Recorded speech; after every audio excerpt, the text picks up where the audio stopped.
This video is for those of you who are interested in learning how to groom a Boston Terrier for conformation showing. Here are some things that you need to have on hand. First, a lick mat with your dog's favorite tasty treats is great to keep their attention. Also, you need to have some rubbing alcohol and a little container to be able to dip your Q-tips of it into. Then you'll need your Dremel. I use the 8220 model cordless with a diamond tip bit. Also a smooth brush or comb. And a beard trimmer is what I use. It's rechargeable from wall. Other people use trimming shears and such. So here we are getting started on cleaning the ears. Make sure not to go too deep into the ear. You're just doing the outside of the ear to make sure that everything is just nice and clean. Even the cleanest, most well-kept dogs can have dirty ears from time to time. Here, we're moving on to the collar. Understand that it's very important that the dog needs to be still during this process. Licking the mat with their head down can kind of make it hard to make a nice straight line. You want to be able to trim on the collar where everywhere the white meets the color of the collar. So you don't want to make a jagged dip into the coat. You don't want it to look like you've necessarily trimmed it, but you want it to have a very clean appearance. The trimmer is, like I use, is not the best way to do it. Some of the most professional, wonderful groomers and handlers are probably looking at this cringing, but I am not good with trimming shears, scissors, things like that. So this is just how I have learned to do it over the years. I know it's not perfect, but I'm doing my best.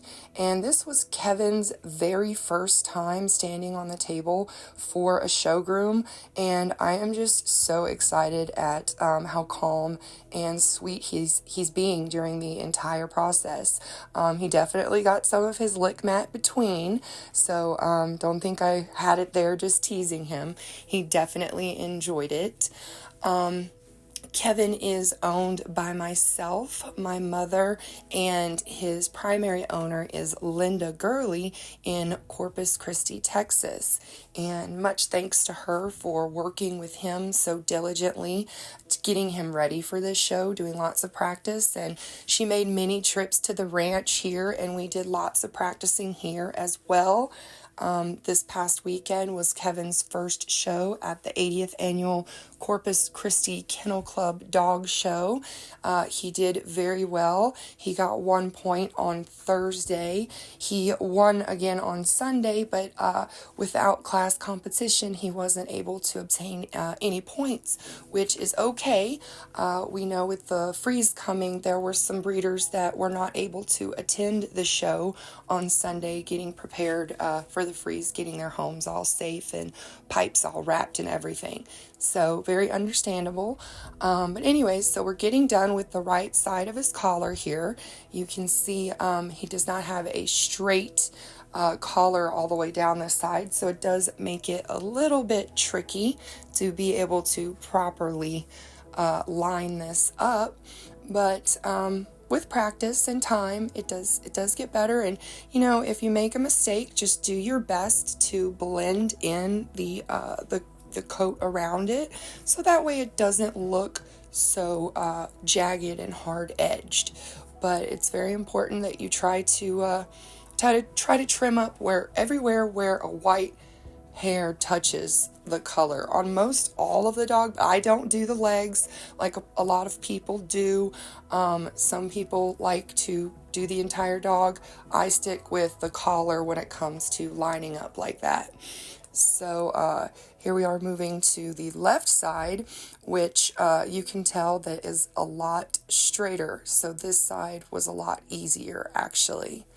So again, you just want to make sure to keep combing the coat down with your brush or your comb, whatever you choose. So that way you can make sure you're not missing any rogue hairs. And it's okay if you do. Again, it doesn't have to be perfect. Some people believe so, but everybody makes mistakes. So here we are going in, and I kind of try to kind of sometimes roll the coat with my fingers, with my thumb and my index finger, kind of pinch up the hairs so I can get a better angle on some of the finer white hair pieces. So that way it makes it a little easier. But I'm not using the grooming arm that comes with the table. There's actually a metal arm that kind of goes up and hangs over in kind of like the shape of an L that has a little harness collar that comes down. It's called a noose that comes down, and you're able to hook them into it safely like that. But I am not using that. Again, I'm just kind of holding him, making sure to sweet talk him and let him know that he's a good boy and he's going to get treats after. He'll get to lick his mat as we get to the end here, and he's doing so good. Again, first time he's ever stood for this. At first, the sound of it kind of threw him off, but it's really similar to a Dremel. So he's been used to having his nails dremeled since he was 3 weeks of age. And you can see it's getting really nice and lined up and clean here. So we're going to give him some of his lick mats so he can enjoy some of that. Next, we're going to move on to ears, which can sometimes be a bit difficult. You don't want to groom too much of the ear, but basically the idea is that you kind of want to clean up the inside.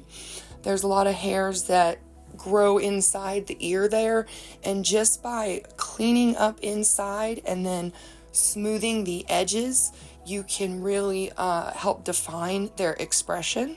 So it is advised to do this. And sometimes, you've got a beard trimmer in your ear and it sounds really loud. So I just do this slowly, and I do it pretty much to the degree that they allow me. If they really don't if they don't like it, they really don't like it, then I don't do it. I just skip that part. Next, we move into grooming the whiskers. So all of the clear and sometimes white and sometimes black whiskers that are on the muzzle, you want to shave all of those down and flush the ones that are over the eyebrows. No, we are not shaving his eyelashes off. We are just smoothing out all of the quote-unquote rough edges. This is something that we do in AKC, IABCA, UKC. I'm not sure of the specific rules, but grooming to this degree I don't believe is allowed. They don't allow professional handlers. They don't want you to chalk the dog and things like this. When I say chalk, the day of the show before we go in the ring, oftentimes all the white of the coat is chalked.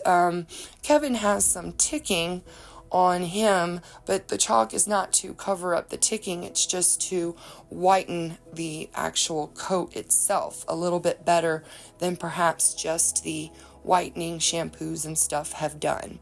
But many moons ago when I had a professional handler, I did ask her not to do any of this for AKC showing. I didn't want any of this done, but she did tell me that going in there with the dog untrimmed, not chalked, is like presenting an unfinished dog to the judge, and it's almost like disrespect in a way to do, is how she explained to me.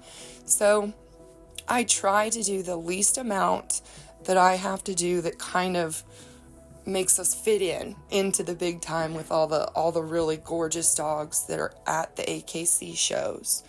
So here we are, just making sure to finish up and get all the little hairs and make sure that everything is nice and smooth. And usually you only have to do this once for a show weekend, but when it's a 4-day show like what we just had in Sinton, Texas, I did do a little bit of a trim on Sunday morning as well. So Kevin did a great job. He's all done, as you can see. I really appreciate you guys for hanging out and listening. And if you ever have any questions, need any help with this, just send me a message. I'd be happy to talk to you about it.